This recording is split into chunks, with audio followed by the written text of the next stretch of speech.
श्री गुरुचरण कमलेभ्यो नमः। आज से पंचम स्कंद शुरू होता है। जब सुखदेव गोस्वामी जी ने बता दिया कि स्वयंभू मनु के 3 कन्याएं और 2 पुत्र पैदा हुए, उनके दूसरे पुत्र प्रियव्रत के बारे में जब बताया कि प्रियव्रत ने नारद मुनि को गुरु बनाया और भगवान की भक्ति की बड़ी जोर से लगन लगा के और आत्म साक्षात्कार कर लिया, ऐसे श्रेष्ठ भक्त बन गए वो। बनने के बाद उन्होंने गृहस्थ आश्रम अपनाया।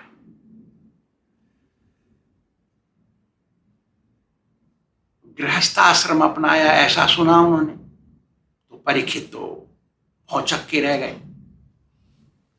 तो शिष्य का कर्म है गुरु जी से प्रश्न पूछ के अपने संदेह निवारण कर लेना। तो परीक्षित ने पूछा सुखदेव गोस्वामी जी से, हे पूज्यनीय महाराज, यद्यपि प्रियव्रत आत्माराम बन गए थे, शुद्ध भगत बन गए थे भगवान की, वो गृहस्थाश्रम में क्यों प्रवेश की?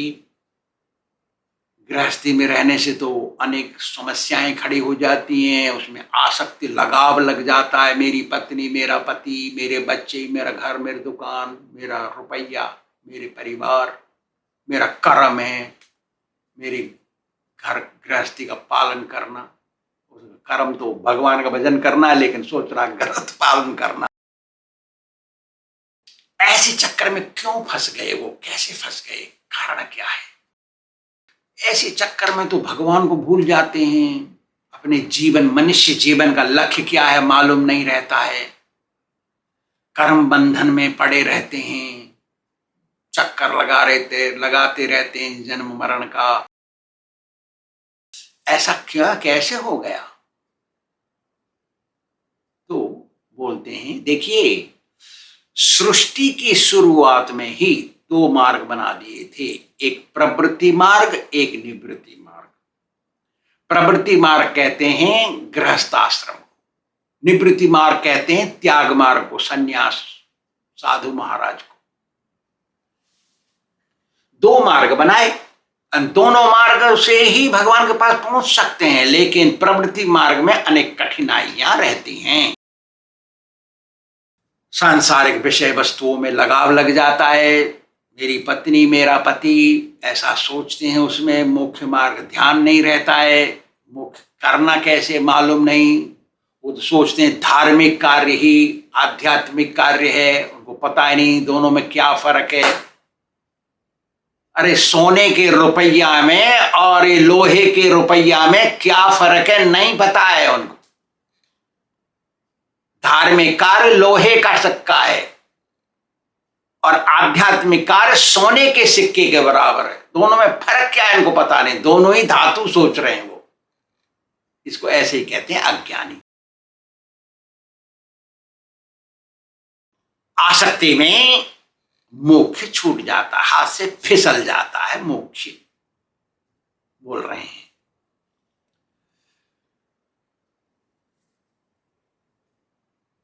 सद्गुरु प्राप्त करना, गृहस्थाश्रम में उनकी आज्ञा का पालन करना बड़ा कष्ट होता है। सद्गुरु की इच्छा के अनुसार चलते हैं तो मोक्ष अपने आप प्राप्त हो जाता है।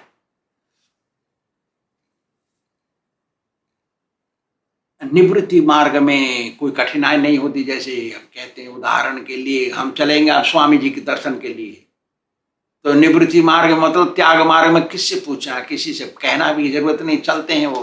लेकिन प्रवृत्ति मार्ग, गृहस्थ मार्ग में तो पूछना पड़ेगा, कहना पड़ेगा। हम जा रहे हैं स्वामी जी के पास, घर में किसी को तो कहना पड़ेगा, वहां फंसना है।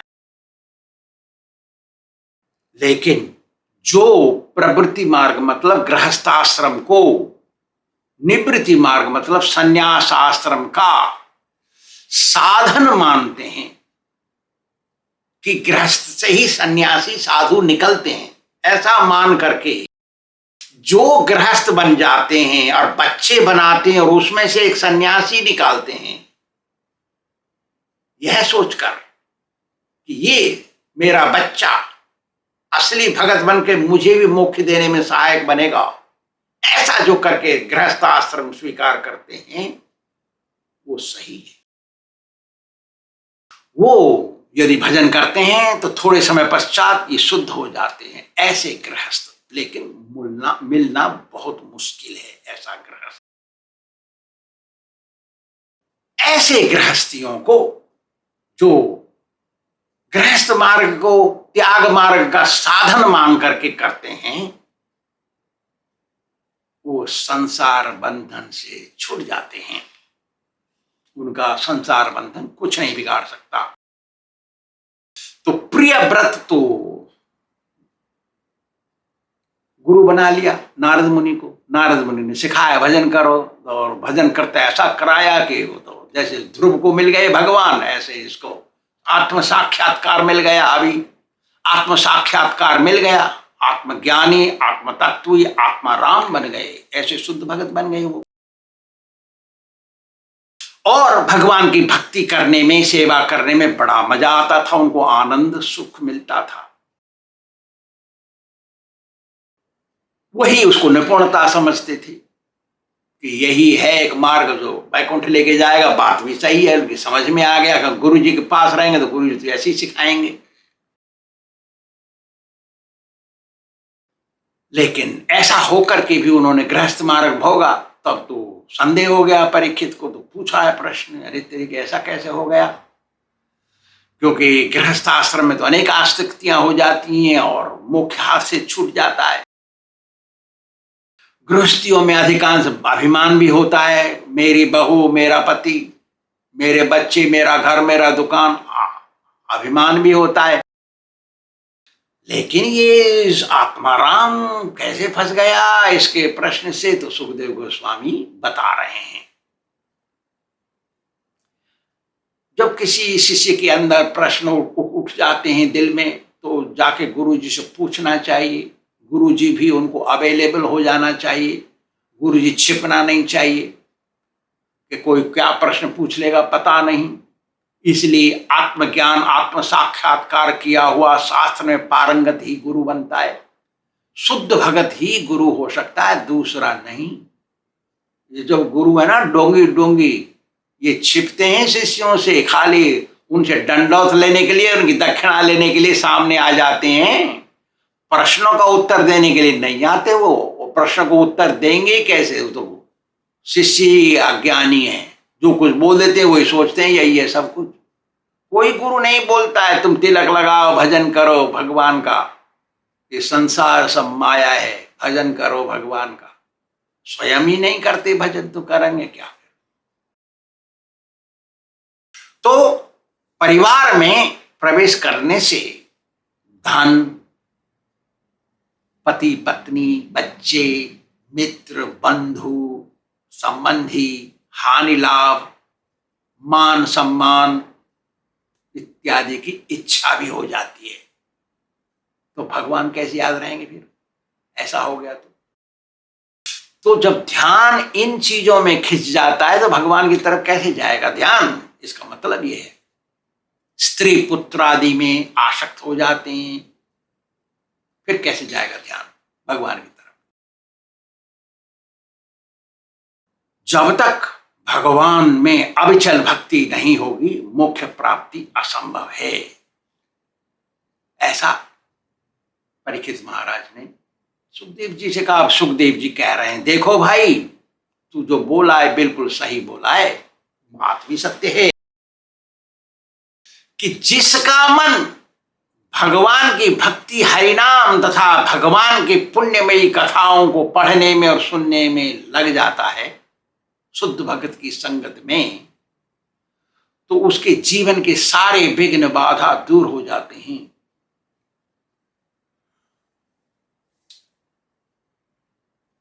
भक्तों का परम कल्याण करने वाले वासुदेव भगवान श्री कृष्ण हैं। श्री कृष्ण की भक्ति करना ही कल्याण का मार्ग है। और उसको कभी नहीं छोड़ना चाहिए। और ऐसे आदमी का प्राय करके गृहस्थ में नहीं घुसते। जो ऐसा हो जाता है वो प्राय करके गृहस्थ में नहीं जाते। हे परीक्षित, प्रियव्रत की थोड़ी समस्या थी। क्या समस्या? न उनके पिताजी चाहते थे कि मेरा राजपाट ये संभाल ले, तो मैं जाऊं जंगल में तपस्या करूं, मोक्ष प्राप्ति करूं, ये इच्छा थी उनके पिता की। और राजपाट लेने से तो शादी करनी पड़ेगी, तो नया नॉर्मल है। तो फिर ये संसार भी बढ़ना है, इसमें जनता बढ़नी है, अभी सृष्टि शुरू हुई है। और वो उनका पुत्र जो राजकुमार प्रियव्रत था, वो तो नारद मुनि के कहने में, नारद मुनि सन्यासी हैं, सन्यासी बनाता है, गृहस्थ कैसे बनाएगा? गृहस्थ के पास जाएंगे तो गृहस्थ बनेंगे, सन्यासी के पास रहेंगे तो सन्यासी बनेंगे ना। तो वो तो प्रियव्रत तो उन्हीं की बात में, उन्हीं की सेवा में लगा रहा था और ऐसे स्तर पर पहुंच गया था भक्ति मार्ग में, बहुत ऊंचे स्तर पर। जब पिताजी ने कहा उनको, भैया ले ले थोड़ा राजपाट, संभाल ले इसको, तो उन्होंने मना कर दिया, क्योंकि सोचा कि भाई इसमें तो फंस जाएंगे हम। और प्रियव्रत को स्वयंभव मनु ने नारद मुनि के सामने नहीं कही थी ये बात, भैया राजपाट संभाल, ये गुरु जी के सामने नहीं कही, क्योंकि गुरु जी के सामने कह देते और बात दूसरी होती, तो इसलिए उन्होंने मना कर दिया, मैं नहीं फंसना इसमें। लेकिन उसको इतना ज्ञान नहीं, अभी बच्चा है वो। क्या ज्ञान? ब्रह्मार्पणम ब्रह्म हवीर, अरे भगवान के लिए करना चाहिए, जो कुछ कर सकते हैं करो, और भगवान को निवेदन कर दो, श्री कृष्ण अर्पणमस्तु। अरे घर गृहस्थ बनाया, बच्चा निकलेगा टपकेगा उसमें, तो उसको भगत बनाओ, कृष्ण भक्ति में लगाओ। अरे 2 बच्चे तो उसमें 1 तो लगाओ कम से कम, कुछ नहीं तो 3 है तो 2 लगाओ, 1 लगाओ, कुछ तो करो। यद करोषि दशनासी, भगवान बोल रहे हैं दूसरी जगह, यद जोशी ददासी, जो कुछ करो मेरे लिए करो, अपने लिए कुछ मत करो। तो ये सब ज्ञान उसको नहीं था। और फिर भी राजकुमार इस परिस्थिति में नहीं था कि राजपाट को भगवान के लिए अर्पण करके करे, अभी छोटा था।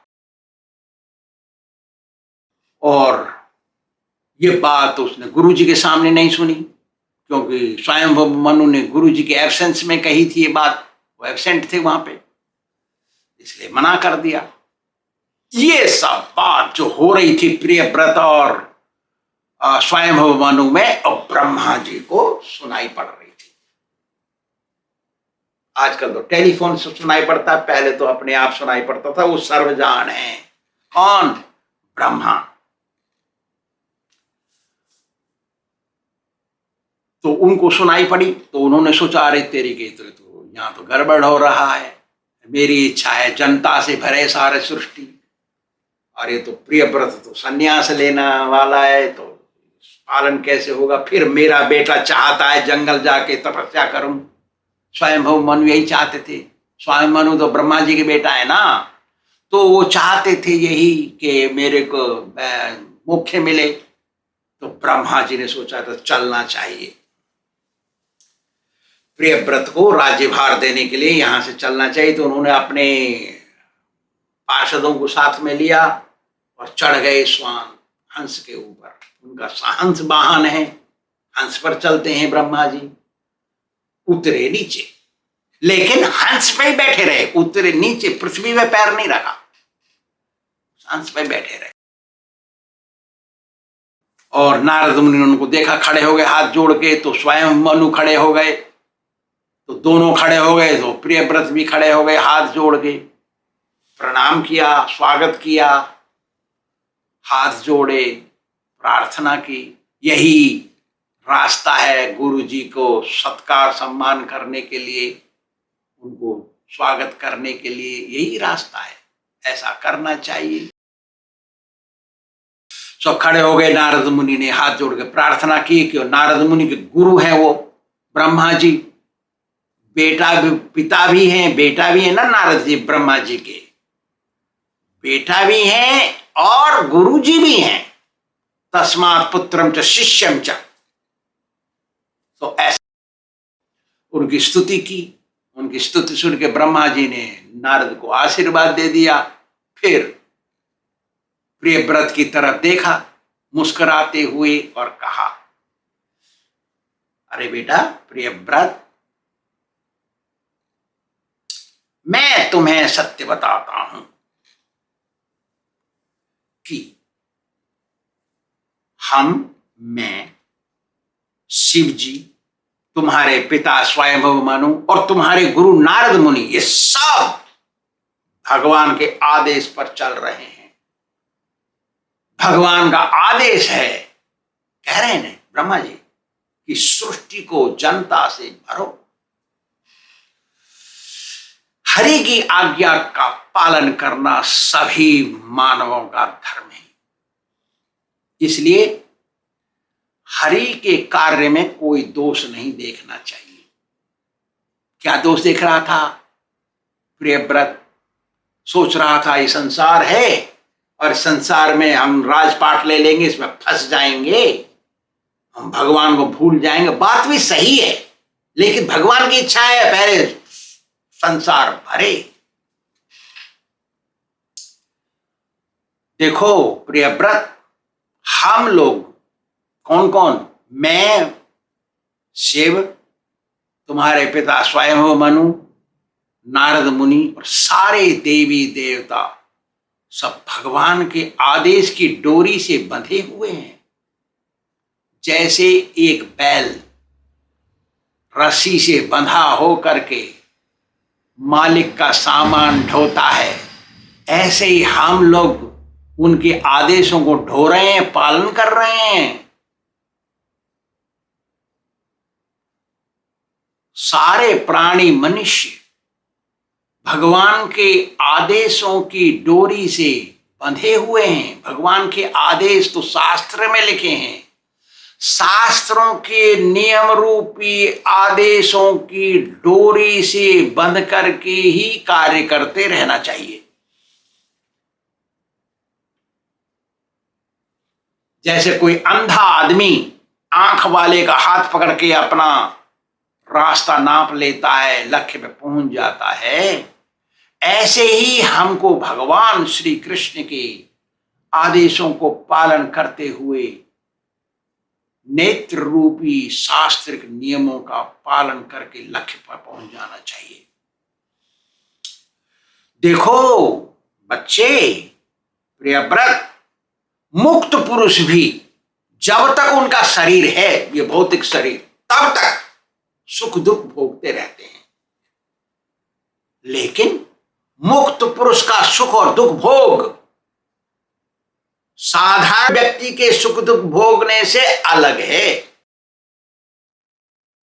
साधारण मनुष्य तो स्वप्न के सुख दुख को भोग रहे हैं, और ये जगे हुए जो स्वप्न का सुख दुख है, ऐसे सपना याद रहता है ना कभी कभी हमको अपना सपना, क्या हम सपना में दुखी थे या सुखी थे जगने के बाद भी, तो वो सुख दुख यहां पे अफेक्ट नहीं करता है।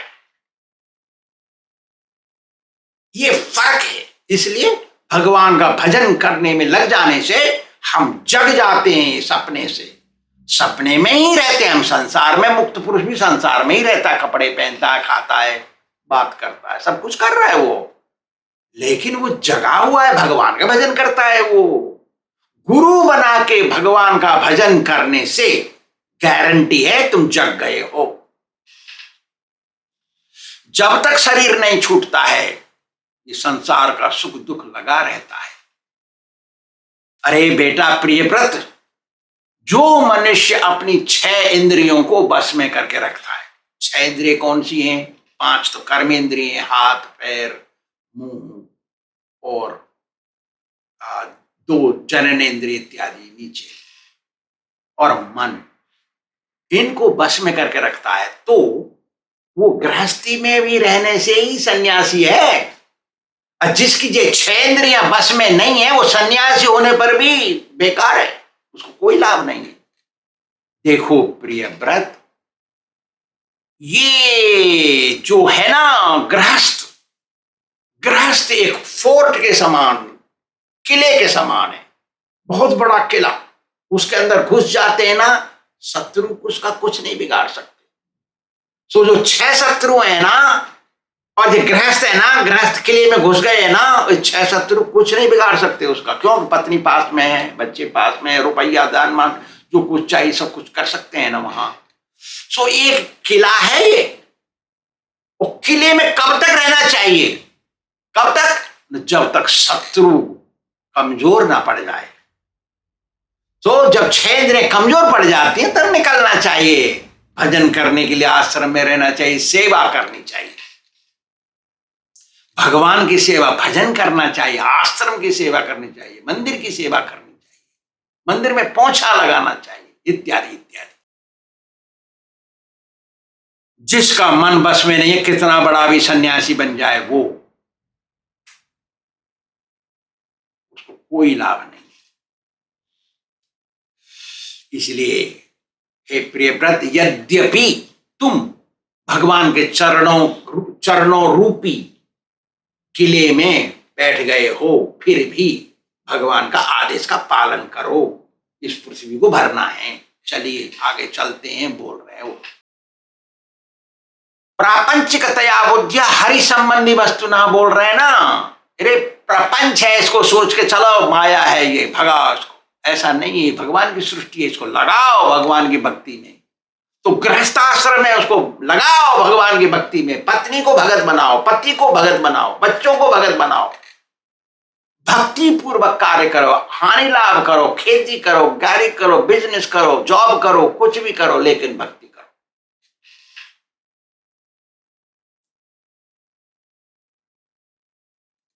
इसलिए तुम मेरे नाती हो, स्वयंभू मनु के पुत्र हो। स्वयंभू मनु मेरा पुत्र है, तुम मेरे से छोटे हो, मैं बड़ा हूं, मुझे मालूम है भगवान क्या चाहते हैं, मैं बता रहा हूं तुमको, तुम सुनो, करो इसको। अब वो तो नाती बन गया, उसको तो पता है नाती हूं मैं, लेकिन फिर भी याद दिलाया उन्होंने, तो याद आ गया, तो मैं तो छोटा हूं। अच्छा, छोटे को तो बड़े का बात मानना चाहिए, तो उन्होंने हाथ जोड़ दिया, सिर दबा दिया, स्वीकार कर लिया। बड़े की बात का स्वीकार, बड़ा कौन है ना, भगवान का भगत, वही एक बड़ा आदमी है, दूसरा तो सब हरिबोल पार्टी है। नीति शास्त्र कहता है, भीतो यस्यो धर्मो विष्णुना प्रभव विष्णुना तेन मुक्ति भवे तस्य तम गुरुर्वेद सर्वविद। भगवान श्री कृष्ण सारी सृष्टि के कारण है, आदि कारण, मूलाधार वही है, उन्हीं से सब कुछ निकला है, उन्हीं की आज्ञा शास्त्रों में लिखी हुई है।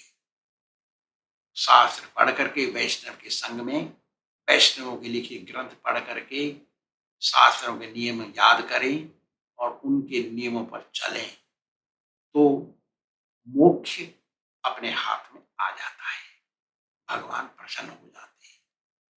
जो भगवान का भक्त बन जाता है वो सारे नियमों को जानता है, भगवान उसके बस में रहते हैं। राधा गोविंद भगवान की